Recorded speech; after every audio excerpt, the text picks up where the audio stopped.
আমি তো সুপ্রিম কোর্টে দীর্ঘ বহু বছর যাবতই চলাফেরা করছি। তবে আমাদের দেখার যে প্রক্রিয়াটা, সেটা কিন্তু চোখের যে লেন্স দিয়ে আপনারা দেখেন সেরকম না। আমরা বর্ণনা থেকে অনুভব করি, হাঁটা চলা থেকে অনুভব করি, আশপাশের যে পরিবেশ, শব্দ, এগুলা থেকে অনুভব করি। দেখা তো, আমি একটা কথা বলি আপনাকে, বাহ্যিক দেখা আর অন্তর্দৃষ্টি কিন্তু সমন্বয় না হলে আপনি দেখতে পারবেন না। আমাদের বাহ্যিক দৃষ্টির কাজটাই এতক্ষণ যে প্রসেসগুলো বললাম ওই প্রসেসে হয়, কিন্তু অন্তর্দৃষ্টি আমাদের ঠিকই কাজ করে। কাজে আমি হাইকোর্ট যে দেখছি, সুপ্রিম কোর্ট বিল্ডিং দেখছি, এটাতে কোনো সমস্যা নেই, কিন্তু বাহ্যিক দৃষ্টিটা আমাদের বিকল্প উপায়ে সেটা সমাধান করতে হবে। আমি প্রথম আসলে যখন কলেজে পড়ি, তখন ইংলিশ সাবজেক্টে আমার পড়ার ইচ্ছা ছিল, যে ইংলিশ অধ্যাপনা করব। কিন্তু পরে আমাদের এক ইংলিশ টিচার যখন বললেন যে ইংলিশ সাবজেক্টটা খুব কঠিন, তিনি যদি এত কষ্ট ভাবতেন তাহলে ইংলিশ পড়তেন না। তখন আমার চিন্তাধারাটা চেঞ্জ হয়ে গেল, এবং আমি কিছু লয়ারদের সাথে পরিচয় সূত্রে তখন আমার ল সাবজেক্টটা ভালো লাগবে, যে আমি ল করব, তাহলে আমার দুইটা পথ খোলা থাকবে। একটা হলো যে আমি আইন পেশায়ও নিজেকে নিয়োজিত করতে পারবো, আরেকটা কাজ হলো যে আমি যে কোনো চাকরিতেও জয়েন করতে পারবো। আইন পেশায় আমি 1983 থেকে জয়েন করেছি। প্রথমে জজ কোর্টের অ্যাডভোকেট হিসাবে, পরবর্তীতে আমি হাইকোর্টের অ্যাডভোকেট হই 1989 সালের লাস্টে। তারপরে আপিল বিভাগে অ্যাডভোকেট হিসাবে এনরোলমেন্ট হয় আমার 2002-এর মে মাসের 15 তারিখ। এবং সম্প্রতি গত বুধবার আমাকে সিনিয়র অ্যাডভোকেট হিসাবে বাংলাদেশ সুপ্রিম কোর্টের যে এনরোলমেন্ট কমিটি আছে প্রধান বিচারপতির নেতৃত্বে, ওনারা আমাকে সহ আরও 54 জনকে সিনিয়র অ্যাডভোকেট হিসাবে নিয়োগ দান করেন। তো আমি প্রথম থেকেই যখন আইন ব্যবসায় জয়েন করেছি, আমাদের একটা পদ্ধতি আছে, ব্রেইল পদ্ধতি, যেটার মাধ্যমে আমরা লিখতেও পারি এবং ওই ব্রেইল পদ্ধতিতে আমি পড়তেও পারি। তো শুরুতে আমি কিন্তু এই ব্রেইল পদ্ধতি অনুসরণ করেই আমার যে নোট তৈরি করতাম, এবং আদালতে আমি সেই নোট অনুযায়ী আমার মামলা প্লেস করতাম, এবং কোর্ট সেগুলা শুনে আমাকে যে প্রয়োজনীয় যে সিদ্ধান্ত সেটা দিত। কিন্তু বর্তমানে আমার অত ব্রেইল আর অত লাগে না, কারণ এখন আমার সাথে সহযোগী আছে কয়েকজন। পাশাপাশি আবার যে ছোটোখাটো ব্যাপারগুলো, এগুলো তো মনেই রাখা যায়, এগুলো আর ব্রেইল পড়া লাগে না। কিন্তু যদি কোনো বড় ধরনের যুক্তিতর্ক এখন আমার করতে হয়, তাহলে আমি আগে থেকে ব্রেইলে নোট করে সেভাবে কাজ করি। আর কিছু যদি কালির লেখা যেগুলো, সেগুলো প্রিন্টগুলো পড়তে হলে আমার সাথে যারা জুনিয়র থাকে তারা আমাকে এ ব্যাপারে পড়ে সাহায্য করে। আমার লক্ষ্য তো মূলত অধ্যাপনাই ছিল আগে, এখনও কিন্তু আমি অধ্যাপনা করি। তো প্রথমত যেটা আপনাকে বললাম যে ইংরেজিতে, আমি এখন অধ্যাপনা করি সেন্ট্রাল ল কলেজ, ঢাকা। এটা বিজয়নগরে অবস্থিত। তো এটা আমি 1985 সাল থেকে এখানে আমি খণ্ডকালীন অধ্যাপক হিসাবে কাজ করি। আইন আইন বিষয়ে আমি সেখানে পড়াশোনা করি। আমাদের সেখানে মূলত যে কোনো ধরনের দৃষ্টি প্রতিবন্ধী বা অন্যান্য প্রতিবন্ধী সহ মূলত অপ্রতিবন্ধী ছাত্রছাত্রীরাই সেখানে পড়েন, অন্যেরাও পড়তে পারেন। তো তাদেরকে আমি লেকচার দিই, তারা আমার লেকচার অনুযায়ী তাদের ক্লাসটা ফলো করে। যদি প্রয়োজন হয় সাইনবোর্ডে, ব্ল্যাকবোর্ডে আমি লিখতে পারি, সেখানে আমার যারা ছাত্রছাত্রী আছে তাদের কারো সাহায্য নিতে পারি, অথবা আমি আগে থেকে সেই নোটটা লিখে এনে ওই ব্ল্যাকবোর্ডে আমি লাগাই দিতে পারি। দুইভাবেই আমি করি।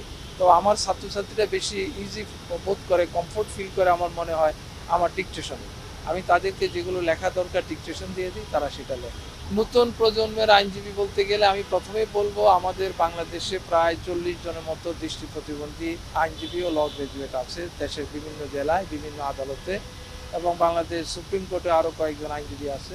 এরা অনেকেই আমার জুনিয়র ছিল, এখন তারা স্বাধীনভাবে অনেকে কাজ করছে, এবং এই স্বাধীন পেশার মাধ্যমে তারা তাদের জীবিকা নির্বাহ করতে পারছে। সাধারণ প্রতিবন্ধী আইনজীবী সহ সাধারণ সকল আইনজীবীর কাছে আমার একটা আবেদন, একটা নিবেদন বলতে পারেন, সেটা হলো যে আইন ব্যবসাকে আন্তরিকভাবে গ্রহণ করা, এবং যারা ক্লায়েন্ট আসে তাদের প্রতি অত্যন্ত আন্তরিক হওয়া, এবং আইন সম্পর্কে ভালো করে জেনে এবং খুব সিনসিয়ারলি পেশাটাকে অবলম্বন করা, যাতে করে মানুষের উপকার করা যায় সেই চিন্তা করা। টাকার পিছনে চিন্তা না করে যে টাকা কি পাবো সেটা চিন্তা না করে চিন্তা করতে হবে আমি মানুষকে কীভাবে উপকার করতে পারি, এবং আইনটাকে ভালো করে জেনে কীভাবে আমি সেটাকে প্রয়োগ করতে পারি। এই চিন্তাধারা নিয়ে আমার মনে হয় নতুন আইনজীবী যারা আসছেন নবীন, তাদেরকে আমি অনুরোধ করবো নিজেদেরকে তৈরি করার জন্য।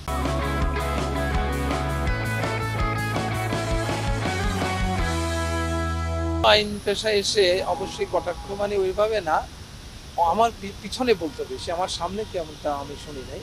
পিছনে বলতো যে উনি তো দেখেন না উনি কি ব্যবসা করবেন, উনি কি আইন পেশা করবেন, তো আপনি আমার কাছে আসেন, আমি কাজ করে দেবো। এইভাবে অনেক ক্লায়েন্ট আমার ওই যারা দৃষ্টিমান বন্ধু তারা অনেকে নিয়ে যেত। তাতে আমার কোনো আপত্তি ছিল না, কারণ যারা আমাকে বিশ্বাস করতো, যারা আমার উপর নির্ভর করতো, আমি শুধু তাদের সার্ভিস দিতে আগ্রহী ছিলাম। এবং প্রথম দিকে আমি তো বিনা পয়সায় কাজ করতাম। 1983 থেকে প্রায় 1986 পর্যন্ত আমি কোনো ফিস নেই না, বিনা ফিসে কাজ করেছি। এবং এর মাধ্যমে আমি চেষ্টা করেছি যে যারা নিঃস্ব বা দরিদ্র লোক, যারা টাকা পয়সা দিক থেকে অত্যন্ত দুর্বল, তারা যাতে আমার কাছ থেকে বিনামূল্যে সার্ভিসটা পেতে পারে। আমি শুধু তাদের যেটুকু খরচ লাগতো কোর্টে, বিভিন্ন টাইপিং থেকে শুরু করে কিছু কাজ আছে কোর্ট ফি সহ, এই খরচগুলো নিয়ে আমি কাজ করতাম। 1987 সাল থেকে আমি আস্তে আস্তে ফিস নেওয়া শুরু করেছি এবং অনেক ক্লায়েন্টও আমার কাছে আসা শুরু করেছি। তখন থেকে আমি মোটামুটি আইন পেশায় বলতে পারেন যে বাণিজ্যিক বা পেশাগত যে দৃষ্টিভঙ্গি সেটা নিয়ে কাজ শুরু করি। তারপরেও এখনও আমি মনে করি যে যেখানে কম্প্রোমাইজের মাধ্যমে কোনো সমস্যার সমাধান করা যায়, সেখানে একজন লোককে আমি মামলায় জড়াতে আমি উৎসাহিত করি। আমি চেষ্টা করি যে আপনার কম্প্রোমাইজের মাধ্যমে কাজটা শেষ করি। কারণ আপনারা অনেকেই জানেন যে আমাদের দেশে একটা মামলা শুরু হলে ওই মামলাটা শেষ করতে এবং একটা প্রতিকার পেতে অনেক সময় লাগে এবং অনেক যন্ত্রণা পোহাতে হয়। তো সেটা থেকে মানুষকে যাতে রেহাই দেওয়া যায়, যেন আমি কম্প্রোমাইজের পক্ষে সবসময় কাজ করি।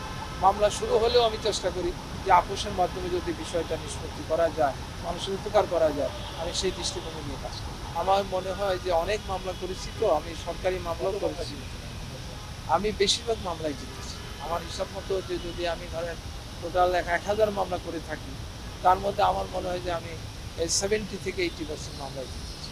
খুব অল্প মামলায় হেরেছি। কারণ হলো যে আমার কাছে যারা আসে, আমি চেষ্টা করি তাদের মামলাগুলোকে সঠিকভাবে এবং সফলভাবে যাতে নিষ্পত্তি করা যায়। এই জন্যই অনেক মামলায় আমার আপোষ হয়ে যায়, যার জন্য আমার জিতার হারটা একটু বেশি। আপোষের মাধ্যমে সেই মামলাগুলো অবশ্যই আমাদের পক্ষে আসে। আর যেগুলো ধরেন যুক্তিতর্ক বা গুণাগুণ ভালো আছে, সেগুলোতে তো অবশ্যই আমরা জিতব। আর কিছু কিছু মামলা আছে যে মামলাগুলো আমরা জিতি কেন, যে সিনসিয়ারলি যদি আমি কাজ করি, প্রতিদিন কোর্টে ঠিকমতো মামলায় যে পদক্ষেপ নেওয়া দরকার সেটি যদি নেওয়া হয়, তাহলে কিন্তু অনেক মামলায় স্বাভাবিকভাবে মানুষ জিতে যায়। কারণ এক পক্ষ উপস্থিত না থাকলে কিন্তু মামলাটা একটা অর্ডার হয়ে যায়, যে উপস্থিত থাকে তার পক্ষে আদেশ হয়ে যায়। এই জন্য আমাদের সব আইনজীবীদেরকে এই বিষয়ে খেয়াল রাখা দরকার যে আইন পেশায় যখন কোনো মক্কেলের পক্ষে কাজ করি, আমরা যেন কোনো তারিখ মিস না করি, ঠিকমতো যথাসময়ে কোর্টে হাজির থাকি এবং তার পক্ষে যে যুক্তিতর্ক বা পদক্ষেপ নেওয়া দরকার সেটা যাতে আমরা করি। সাধারণ ক্লায়েন্ট এবং প্রতিবন্ধী ক্লায়েন্টদের কাছে আমার অনুরোধ, তারা আমার কাছে যে কোনো পরামর্শ বিনামূল্যে বিনা ফিতে পাবে। সাধারণ ক্লায়েন্টদেরকে আমি দেবো। আর তৃতীয়ত যেটা, সেটা হলো যে সকল মামলা নিয়ে কেউ আমার কাছে আসবে, যারা দরিদ্র হয়, অসচ্ছল হয়, তাদের কাজগুলোকে আমি চেষ্টা করব, যদি গুণাগুণের ভিত্তিতে দেখি যে সেই কেসগুলো ভালো, আমি বিনামূল্যে বা নামমাত্র মূল্যে আমি সেই কেসগুলো করব। পরিবারে আমার দুইটা মেয়ে আছে, তারা এখন কলেজ শিক্ষিকা হিসাবে কাজ করছে।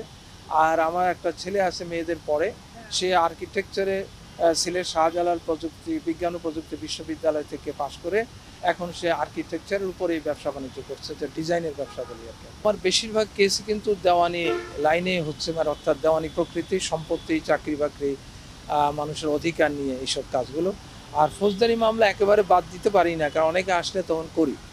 ফৌজদারি মামলাগুলো জামিনের বিষয়টা, শুনানির বিষয়টা, সাক্ষী নিয়ে মামলায় খালাস করা, বা অনেক সময় বাদী পক্ষেও কাজ করতে হয়। তারা হয়তো সাজা প্রদানের জন্য, কোনো আসামি হয়তো ছাড়া পেয়ে গেছে, সেজন্য আসে, তখন তাদের পক্ষে আমি কাজ করি। আপনার সন্তানরা পরিবার কি? তার বয়স ছিল মাত্র 4 বছর, টাইফয়েড রোগে আক্রান্ত হয়ে দৃষ্টিশক্তি হারাই। আর আমার বাবা অত্যন্ত সচেতন লোক বলবো আমি, কারণ তিনি আমাকে 7 বছর বয়সেই দৃষ্টি প্রতিবন্ধীদের জন্য যে বিশেষ স্কুল আছে সেখানে আমাকে ভর্তি করে দিয়েছিলেন, যার জন্য আমার লেখাপড়া আমি এই পর্যন্ত আগানো সম্ভব হয়েছে। অন্যান্য যাদের ছেলে মেয়েরা দৃষ্টি প্রতিবন্ধী বা অন্যান্য প্রতিবন্ধিতার শিকার হয়েছে, আমি সেসব অভিভাবকদেরকে অনুরোধ করব যে আমার বাবার নেই এরকম সচেতনতা ভিত্তিতে যাতে তারাও তাদের সন্তানদেরকে আত্মপ্রতিষ্ঠার জন্য, শিক্ষাদানের জন্য এগিয়ে আসেন।